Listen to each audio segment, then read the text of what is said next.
नमस्ते। आज हम क्वेश्चन नंबर 35 सॉल्व करने वाले हैं फ्रॉम ISS 2019 पेपर 1। तो आइए देखते हैं कि इस क्वेश्चन में क्या बोला गया है।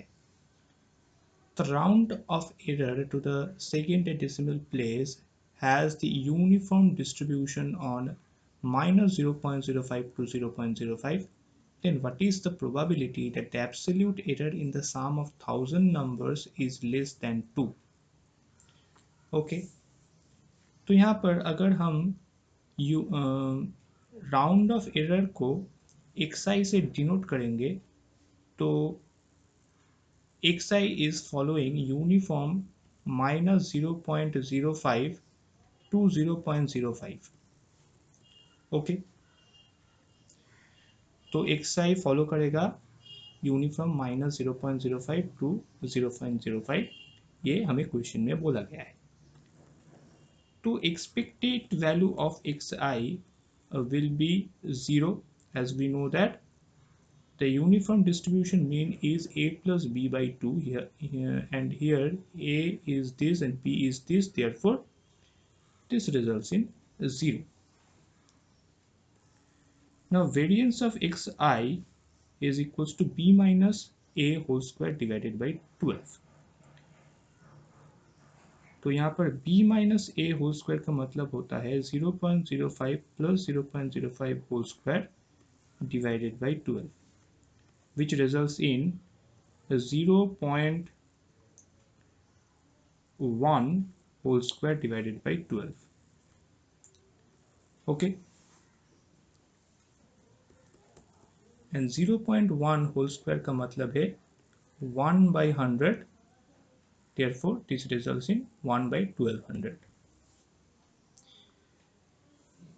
ठीक है, अब the absolute error is denoted by x1 plus x2 plus dot dot dot x thousand, as there are 1000 numbers, and the error will be denoted by modulus of x1 plus x2 plus dot dot dot x thousand.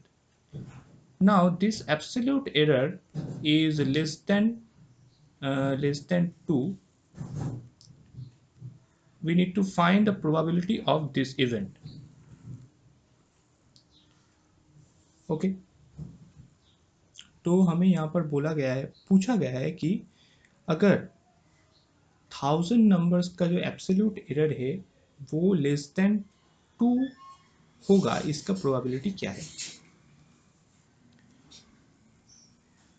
Now as this is a large sample problem, therefore we can say that this follows asymptotically normal, as x's are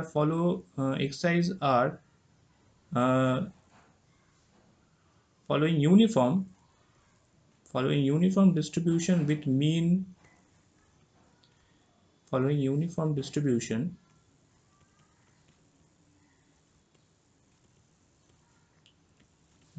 expectation of I 0 and variance of xi 1 by 1200. Therefore we can say that sum over xi's are following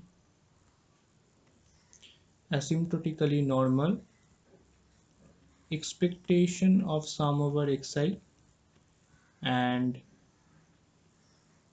variance of sum over xi.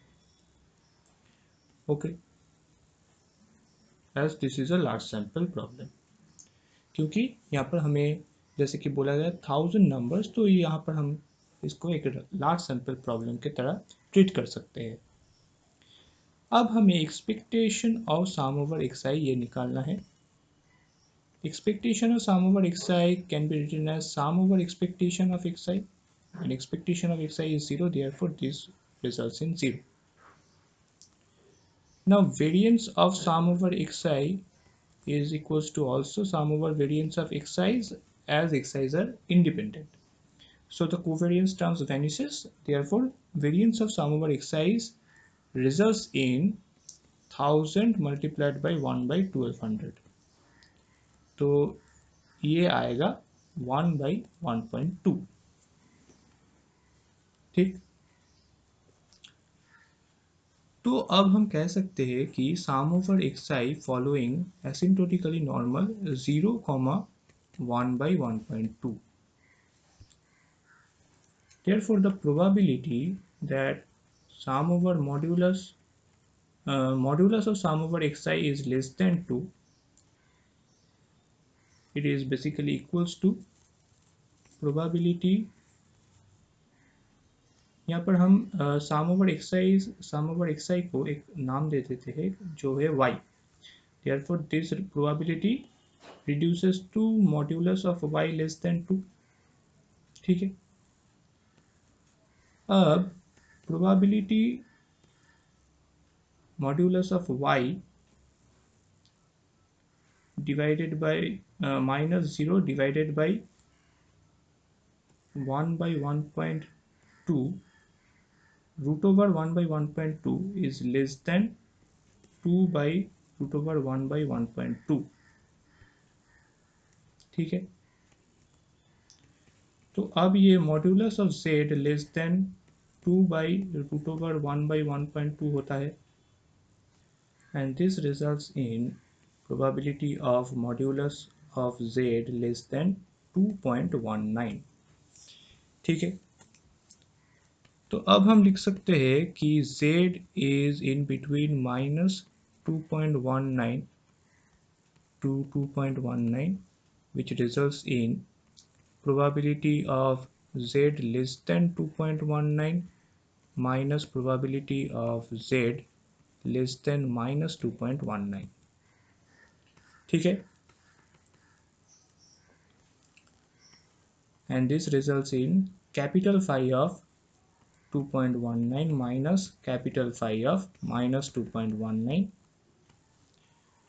and we can write 2.19 capital phi of and 1 minus capital phi of 2.19.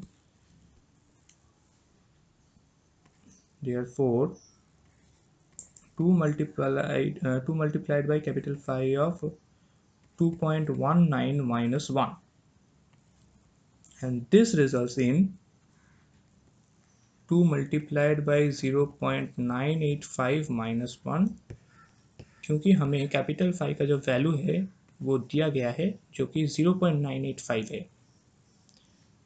So after multiplication and subtraction we get 0.97. तो हमारा जो answer है वो है option C. तो हम यहाँ पर लिख सकते हैं कि सी इज द करेक्ट आंसर. तो ये एक अच्छा सवाल था. यहाँ पर हमने दो चीज़ों का इस्तेमाल किया. एक तो यूनिफॉर्म रैंडम वेरिएबल का इस्तेमाल किया, उसके एक्सपेक्टेशन वेरिएंस यूनिफॉर्म डिस्ट्रीब्यूशन के एक्सपेक्टेशन और वेरिएंस के तरह निकाले, और उसके बाद हमने लार्ज सैंपल का कॉन्सेप्ट यूज़ करके एसिम्प्टोटिक नॉर्मल डिस्ट्रीब्यूशन के साथ अपने प्रॉब्लम को सॉल्व किया. ठीक है. So that's all for today. Thank you very much.